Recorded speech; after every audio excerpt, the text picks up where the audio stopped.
கும்பராசியில் பிறந்தவங்களுக்கு ஜூலை மாதம் 5ஆம் தேதியிலிருந்து ஜூலை மாதம் 11ஆம் தேதி வரை கோட்சார ரீதியாக வரக்கூடிய கிரக அமைப்புகளால் ஏற்படக்கூடிய மாற்றங்களை பற்றி தானுங்க ஆதாரபூர்வமாக இந்த பதிவில் நம்ம பார்க்க போகிறோம். பொதுவாக ராசி பலன் அப்படின்றது கோட்சார ரீதியாக வரக்கூடிய கிரகங்களை அடிப்படையாக தான் நம்ம சொல்கிறோமே தவிர யாருடைய சுய ஜாதகத்தில் இருக்கிற பலன் எடுத்து சொல்கிறது இல்லை. அப்போ கோட்சார ரீதியாக வரக்கூடிய கிரக அமைப்புகள் கிட்டத்தட்ட 60% 70% நமக்கு பலன் தரும். 100% இதுதான் ஜோதிடம் அப்படின்றது கிடையாது. சரியா? உங்களுடைய சுய ஜாதகத்துக்கு முக்கியத்துவம் அதிகமாக கொடுங்க. ஒரு செயல் செய்ய போகிறீங்க அப்படின்னா நானுன்னு இல்லை, எந்த ஒரு ஜோதிடரும் கோட்சார பலன் சொல்லிட்டாரு, ஆஹா ஓஹோன்னு சொல்லிட்டாரு, அதை கொண்டு ஒரு ஒரு ஒரு செயல் நீங்கள் செய்திட வேண்டாம். உங்களுடைய சுய ஜாதகத்தில் அதுக்கான பிராத்தம் இருக்கான்றது ஒரு முறை பார்த்துக்கிடுங்க. சரி, ஜூலை மாதம் 5ஆம் தேதியிலிருந்து 11ஆம் தேதி வரை என்ன கோட்சார கிரக அமைப்புகள் நமக்கு ஏற்படுத்திட்டு போகுது? கோட்சார பலன்களால் வரக்கூடிய அமைப்பு என்ன? உங்கள் ராசியாதிபதினு சொல்லக்கூடிய கும்பராசியாதிபதினா சனி பகவான் தானே. உங்கள் ராசிக்கு 2வது பாவகத்தில் இருக்கார். கும்ப ராசியாதிபதினு சொல்லக்கூடிய சனி பகவான் 2வது பாவகத்தில், 2வது பாவகத்துக்கு அதிபதி குரு 6வது பாவகத்தில் இருக்கார். இதுதான் கோட்சாரம். அப்போது சந்திர பகவானை மையப்படுத்தி தான் மாத பலன், வார பலன், இந்த மாதிரி பலன் எல்லாமே சந்திர பகவானை மையப்படுத்தி. 6 கிரகம் ஒரு ராசிக்கு வர்றாரு. 5ஆம் தேதியிலிருந்து 6ஆம் தேதி காலையில் 9:50 வரை. இப்போ நம்ம இந்த நாளில் நம்மளுடைய மனநிலை தெளிவாக இருக்காது. 5ஆம் தேதி முழுமையாக சரி, 6ஆம் தேதி காலையில் 9:50 வரை நம்மளுடைய மனநிலை எப்படி இருக்கும்னா ஒரு மன அழுத்தமாக இருக்குமே தவிர, அதாவது சாப்பிட்ட சாப்பாட்டுக்கு தான் ஊறுகாய் தேடுவோமே தவிர சாப்பிட போகிற சாப்பாட்டுக்கு ஊறுகாய் தேட மாட்டோம். அதுக்கு என்ன அர்த்தம்னா, முடிஞ்சு போன விஷயத்தை நினச்சி தான் நம்ம மனசு, நம்மளுடைய மனநிலை இருக்கும். நம்ம மனசு மன அழுத்தத்துக்குள்ளே தான் இருக்கும். இந்த 1.5 நாள், இந்த ஒரு நாள், அதாவது ஜூலை மாதம் 5ஆம் தேதி முழுவதும் சரி, ஜூலை மாதம் 6ஆம் தேதி காலையில் 9:50 வரைக்கும் சரி, இதுதான் நம்மளுடைய மனநிலை. இப்படி தான் இருக்கும், அதில் மாற்று கருத்து இல்லை. ஜூலை மாதம் 6ஆம் தேதி காலையில் 9:50 8ஆம் தேதி, ஜூலை மாதம் 8ஆம் தேதி சாயங்காலம் 4:58 வரை உங்களுடைய வாழ்க்கையில் மிகப்பெரிய மாற்றங்கள் வரக்கூடிய தருணமாக இந்த பிரபஞ்சம் ஏற்படுத்தி தரப்போகுது. பொதுவாக இன்றைக்கி சாதித்தவங்க, சம்பாதிச்சவங்க, ஆஹா ஓஹோன்னு வாழ்ந்துக்கிட்டு இருக்கிறவங்க எல்லாருக்குமே இந்த பிரபஞ்சம் ஒரு சந்தர்ப்பம் கொடுத்துருக்கோம்ல. அந்த சந்தர்ப்பத்தை பயன்படுத்திக்கிட்டதுனால தான் இன்றைக்கி மேலுக்கு இருக்காங்க. கும்பராசியில் பிறந்தவங்களுக்கு ராசிநாதன் சொல்லக்கூடிய கிரகம் சனி பகவான் 2வது பாவகத்தில் புதனுடைய சாரம் வாங்கியிருக்கிறது. புதனுடைய பார்வையும் நமக்கு ஏற்பட போகுது. அப்போது நமக்கு சந்திர பகவான் சனி பகவானோட சேர போகிறாரு. குரு பகவான் உங்கள் ராசிக்கு 2வது பாவகத்துக்கு அதிபதி, லாபஸ்தானாதிபதினு சொல்லக்கூடிய கிரகம் உங்கள் ராசிநாதனை பார்க்கிறது. அப்போது ஜூலை மாதம் 6ஆம் தேதி காலையில் 9:50 இருந்து ஜூலை மாதம் 8ஆம் தேதி சாயங்காலம் 4:58 வரை தொழில் நிமித்தமாக உங்களுக்கு நல்லா இருக்கும், ரொம்ப சிறப்பாக இருக்கும். அதுக்கு ஆதாரம், இன்னொரு ஆதாரமும் நான் சொல்கிறேனுங்க. 6 கிரகம்தான் நம்மளுடைய திறமையை வெளிப்படுத்துறதுக்கு உண்டான ஒரு கிரகம். 6 கிரகம் 2வது பாவகம் தனஸ்தானத்தில் இருக்க, தனஸ்தானாதிபதி தனகாரகன் சொல்லக்கூடிய கிரகம் 6வது பாவகத்தில் இருந்து உங்கள் ராசிக்கு 2வது பாவகத்தில் இருக்கக்கூடிய அந்த சந்திர பகவான் 6 கிரகத்தை பார்க்கிறார். அப்போ நமக்கு கிரக பரிவர்த்தனை, சந்திரனும் குருவும் கிரக பரிவர்த்தனை. இந்த நாளில் நம்மளுடைய நல்ல நேரம் பார்த்துக்கிடுங்க. உங்கள் ராசிநாதன் புதனுடைய சாரம் வாங்கியிருக்கிறதும்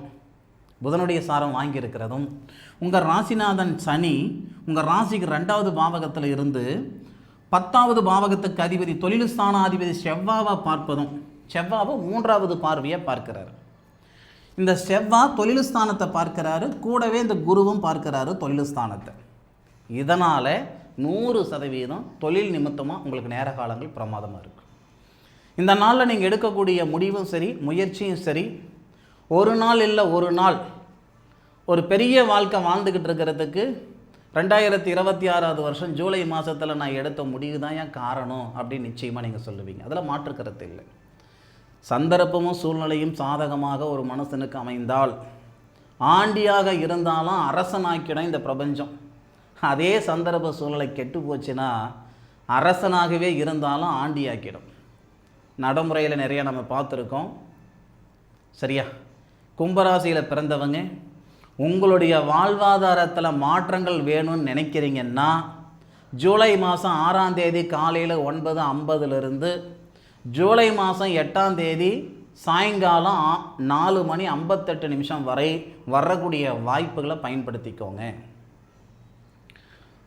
ஒரு ஓட்டப்பந்தயத்தில் 100 பேர் கலந்துக்கிட்டாங்க, 50 பேர் கலந்துக்கிட்டாங்க, 1000 பேர் கலந்துக்கிட்டாங்க. எத்தனை பேர் கலந்துக்கிட்டாங்கன்றது முக்கியம் இல்லை சாமி, யார் ஜெயிச்சாங்கன்றது தான் முக்கியம். கும்பராசியில் பிறந்தவங்க 12 கோடி பேர் இருக்கிறாங்கன்னு வச்சுக்கோங்களேன். ஒரு மைதானத்தில் ஓடுற மாதிரி 12 கோடி பேரும் ஓடுறாங்கன்னா அதில் யார் வின் பண்ணாங்க, யார் ஜெயித்தாங்க? அப்போ அந்த ஜெயிக்கிறதுக்கு எந்தளவுக்கு எஃபெக்ட் போடணும் இல்லையா? இந்த நேர காலங்கள் சாதகமாக இருக்குது. அந்த நேர காலத்தில் நாம் என்ன செய்தோன்றது தான் முக்கியம். கும்பராசியில் பிறந்த எல்லாருக்குமே ஆஹா ஓஹன்ற பலன் வந்துடுமா? நேரம் சரியாக இருக்குது. அதாவது இருட்டில் இருக்கிற நமக்கு வெளிச்சம் கிடைச்ச மாதிரின்னு வச்சுக்கோங்க. அந்த வெளிச்சத்தில் நம்மளுடைய முயற்சி என்ன, நம்மளுடைய மூலதனம் என்ன, அதுதானே முக்கியம். அந்த வேலைகள் சரியாக இருந்தால் இந்த நேரத்தில் ஜெயிச்சு விடுவீங்க, சாதிச்சு விடுவீங்க. இதில் மாற்று கருத்து இல்லை. நிறைய பதிவில் நான் சொல்லியிருக்கிறேனுங்க, சம்பாதிக்கிறதுக்கு நேரத்தை இந்த பிரபஞ்சம் அனுதினமும் எல்லா நேரத்துலையும் கொடுக்கும். சாதிக்கிறதுக்கான நேரம் அப்படி இல்லை. ஏதோ ஒரு நேரத்தில் ஏதோ ஒரு சந்தர்ப்பத்தில் தான் சாதிக்கிறதுக்கு உண்டான நேரத்தை இந்த பிரபஞ்சம் கொடுக்கும். என் மனசுக்கு சொல்கிறேனுங்க, கும்பராசியில் பிறந்தவங்களுக்கு இந்த நேரம் சாதிக்கிறதுக்கான நேரமாகவே இருக்கும். அதில் மாற்று கருத்து இல்லவே இல்லை. ஜூலை 6ஆம் தேதி 9:50 8ஆம் தேதி 4:58 வரை நல்ல நேரம். சார் இந்த நேரத்தில் நீங்கள் சொன்னதெல்லாம் எனக்கு நடக்கலை. நான் இப்போவும் சொல்கிறேன், உங்களுக்கு நான் பலன் சொல்லவே இல்லை. உங்கள் ராசிக்கு இந்த நேரத்தில் சிறப்பாக இருக்குது. நீங்கள் முயற்சி பண்ணால் முன்னுக்கு வருவீங்க. சரியா? பார்த்துக்கிடுங்க. அதே மாதிரி அப்படின்னா சார் எனக்கு நீங்கள் பலன் சொல்லலை அப்படின்னு நீங்கள் சொல்கிறீங்களே சார், உங்கள் ராசிக்கு தான் நான் பலன் சொல்லிகிட்ருக்கேன். உங்கள் ஜாதகம் என்கிட்ட கொடுத்துருந்தா தான் உங்களுக்கு உண்டான பலன் சொல்லுவேன். உங்கள் ராசியில் பிறந்த எல்லாருக்கும் இது நான் பலனாக சொல்லியிருக்கேன். இந்த பிரபஞ்சம் இந்த 2 நாள் மிக சிறந்த நாளாக அமைச்சு கொடுக்குது. அப்போ நம்மளுடைய முயற்சி இந்த நேரத்தில் இருக்கணும்.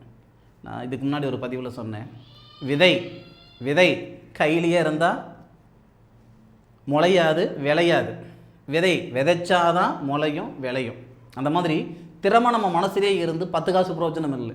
அது வெளிப்படுத்துறதுக்கான நேரம் வேணும். அந்த நேரம் இந்த நேரத்தில் பிரமாதமாக இருக்குது, பார்த்துக்கிடுங்க. ஜூலை மாதம் 8ஆம் தேதி சாயங்காலம் 4:58 ஜூலை மாதம் 10ஆம் தேதி சாயங்காலம் 6:50 வரை உங்கள் ராசிக்கு 3வது பாவகத்தில் சந்திரன் வந்துடுவார்.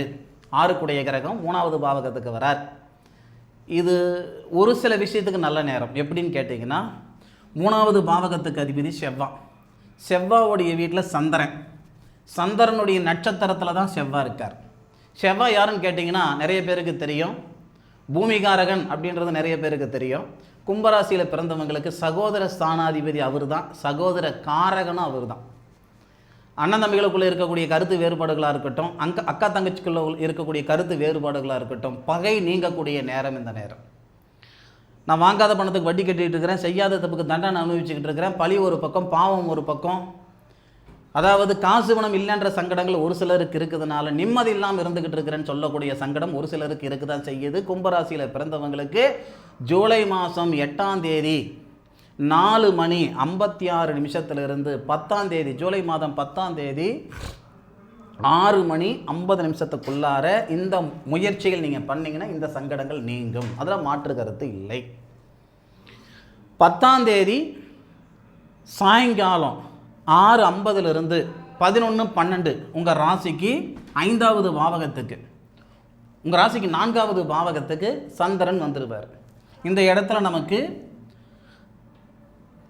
8ஆம் தேதி 4:58 சாயந்தரத்தில் 4:58 உங்களுக்கு 10ஆம் தேதி 6:50 இருந்து 10, 11, 12 3 நாள் இங்கே தான் இருக்க போகிறார்.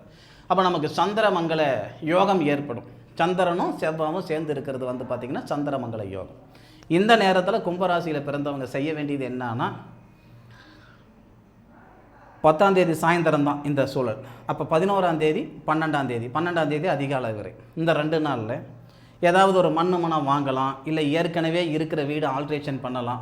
மனை சார்ந்த வேலைகள் செய்கிறதுக்கு இது நல்ல நேரம். இந்த நேரம் சரிங்களா? முயற்சி செய்து பாருங்கள், சக்ஸஸ் ஆகிறதுக்கு வாய்ப்புகள் உண்டு, பார்த்துக்கிடுங்க.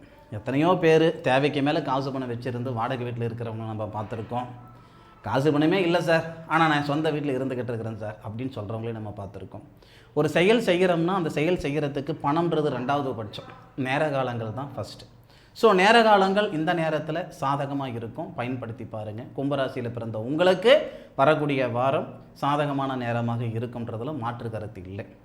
இந்த பதிவு கும்பராசியில் பிறந்தவங்களுக்கு பயனுள்ள பதிவாக இருக்குன்னு மனசார நம்புறேனுங்க. மீண்டும் அடுத்த ஒரு அற்புதமான தருணத்தில் கும்பராசியில் பிறந்த உங்களை சந்திக்கும் வரை உங்களிடமிருந்து விடைபெறுவது உங்கள் வீட்டு ஜோதிட நண்பனான மா காளிதாஸ் மணிகண்டன். திருச்சிற்றம்பலம். வாழ்க வையகம், வாழ்க வளமுடன்.